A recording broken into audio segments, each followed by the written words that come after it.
Asiatic सोसायटीच्या येत्या 4 जुलैला नियोजित निवडणुकीच्या पार्श्वभूमीवर एशियाटिक पॅनलनं निवडणुकीसाठी जोरदार तयारी सुरू केली आहे। एशियाटिक पॅनलचे अध्यक्षपदाचे उमेदवार विनय सहस्त्रबुद्धे यांनी संस्थेचा ऐतिहासिक वारसा जपत भविष्यात आधुनिक सर्वसमावेशक आणि अधिक व्यापक स्वरूपात काम करण्याचा निर्धार हा पत्रकार परिषदेत व्यक्त केला। एशियाटिक सोसायटी या संस्थेला दक्षिण मुंबईच्या चौकटीबाहेर देशभर पोहोचवणं, तरुण पिढीला संस्थेशी जोडणं तसंच राज्य आणि केंद्र सरकारच्या माध्यमातून विकासासाठी निधी उपलब्ध करून देण्याचा प्रयत्न केला जाईल असं सहस्त्रबुद्धे यांनी सांगितलं। ही निवडणूक 2 वेळा पुढे ढकलण्यात आली असली तरी राजकीय हस्तक्षेप होऊ न देता अखेर निवडणूक होत असल्याचंही त्यांनी नमूद केलं।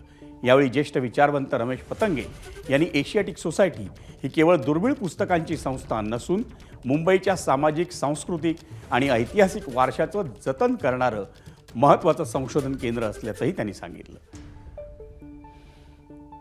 एशियाटिक ही एक जीवमान म्हणजे एक लाईव्ह ऑर्गॅनिझम सारखी एक गतिशील संस्था म्हणून दमदार वाटचाल करत पुढे जावी अशी आम्हा सगळ्यांची भूमिका आहे आणि त्याकरता एशियाटिक सर्वसमावेशी व्हावी।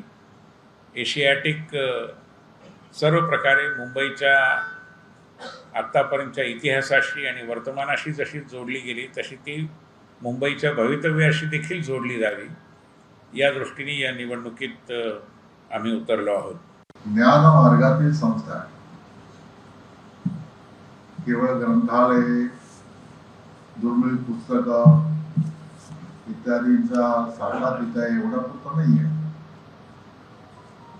तर समाजाचं बौद्धिक चलनवलन, संशोधन वेगवेगळ्या विषयांचं हे देखील समाजामध्ये निरंतर होत राहण्याची गरज असते। भविष्यकालीन अनेक प्रकारच्या वाटा येणाऱ्या पिढीला सापडतात।